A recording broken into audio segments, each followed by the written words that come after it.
আজকে একটা মজার জিনিস আপনাদের সাথে শেয়ার করি যে কি হইলো আমার সাথে।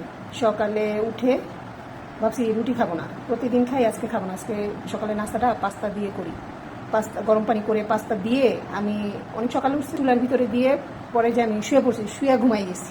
ঘুমায় যাওয়ার প্রায় আধা ঘন্টার উপরে হয়ে গেছে। লাফ দিয়ে উঠে আইসা দেখি পাস্তা সিদ্ধ হয়ে একদম মানে একটু নরম হয়ে গেছে। তাড়াতাড়ি করে নামায় গরম পানি থেকে নামাইয়া ঠান্ডা পানি দিছি। তারপর দেখলাম না একটু ঠিক আছে, হয়তো চলবে।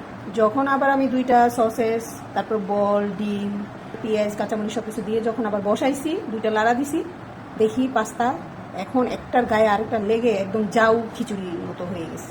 মানে কি বলবো আমি বুঝতেছি না। এখন ঘুম থেকে উঠে মেয়ে দেখিয়ে দিব, আর মেয়ে দেখলে এটা কি বলবে। উঠে বলছে এটা কি মা? আমি পাস্তা। তো পাস্তা না খিচুড়ি? না পাস্তা। এরকম কেন? আমি চুলাই দিয়ে ঘুমাই গেছি। তাহলে তুমি খাও, দারুণ হয়েছে। তোমার দাঁত নাই, তুমি তাইলে মজা করে খাইতে পারবা। তো বলেন হাসবো না কানবো বুঝতেছি না মেয়ের কথা শুনে। আর মেয়ের বাবা উঠা তো কইছে যে রুটি আছে। হাসির কথা, কষ্ট লাগতেছে, হাসি হবে না। এটার চেহারা দেখে বলছে রুটি আছে। আমি বলছি না রুটি নাই, বানানো আছে ফ্রিজে। ওইখান থেকে একটা রুটি হলো আমার ভাইজা দিও। আমি কেন, এটা কি হয়েছে? কয় এটার চেহারা দেখে আমি বুঝতে পারছি যে এটা আমার পক্ষে সম্ভব না, তুমি আমার একটা রুটি ভাইজা দাও।